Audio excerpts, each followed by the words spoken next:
చేయడం ద్వారా ఏమి ఎక్స్పోజ్ చేయాలనుకుంటున్నారు? నిజంగానే రాష్ట్రంలో లా అండ్ ఆర్డర్ లేదు అని చెప్పి మొరబెట్టుకోవడానికి వెళ్తున్నారా, లేకపోతే హిడెన్ ఎజెండా ఏమైనా ఉందనిపిస్తుందా? దీన్ని స్టేట్ని ఇది చేయడము, లేకపోతే భ్రష్టు పెట్టియడము, లేకపోతే అక్కడ నేషనల్ మీడియా ఉంటుంది కాబట్టి ఆ నేషనల్ మీడియాకి ఎక్కేసి కాస్త అడావుడు చేయడమా? వెంకటకృష్ణ గారు ధన్యవాదాలు. నమస్కారం అండి. పెద్దలందరూ కూడా జై భీములు. వెంకటకృష్ణ గారు, నేను బెంగళూరులో ఉన్నాను. ఓ ఈరోజే ఫ్లైట్ దిగి ఎయిర్పోర్ట్లో ఉండగానే ఒక ముగ్గురు అభిమానులు వచ్చేసి వినుకొండ సంఘటన గురించి నాతోనే చర్చించారు. బెంగళూరులో కూడా.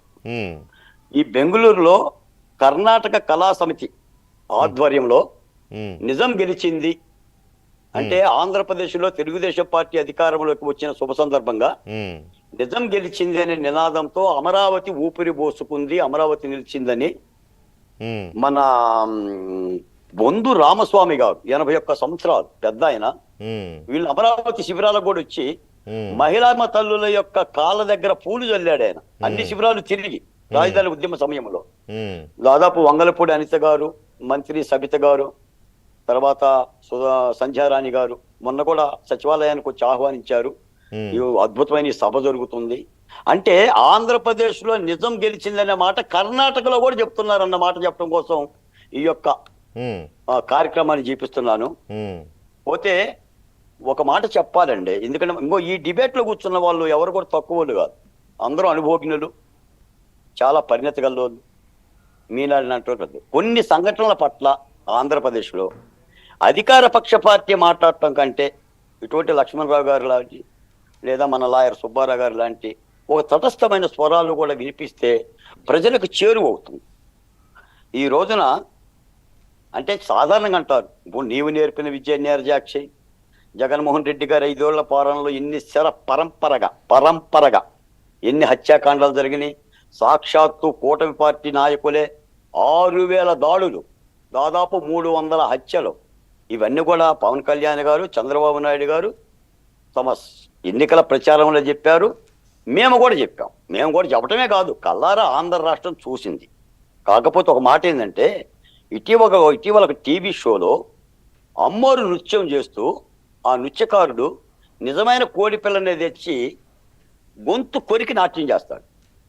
వెంటనే జంతు ప్రేమికులు అతని మీద కంప్లైంట్ ఇస్తే ఆ టీవీ షోకి కూడా నోటీసులు ఇచ్చారు.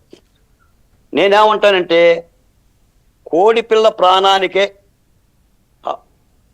అంత రక్షణ ఉన్నప్పుడు రాజకీయాలు జోలికి పోవట్లా. నేను ఎవరి ప్రాణమైనా తెలుగుదేశమా, కాంగ్రెసా, వైసీపీనా లేదా మరొక పార్టీనా సంఘటనల సంబంధం లేకుండా కేవలం నేర ప్రవృత్తితో జరిగిన సంఘటనకి ఒక ప్రభుత్వంగా బాధ్యత పడాలి. అంతవరకే ప్రభుత్వం చూడాలి.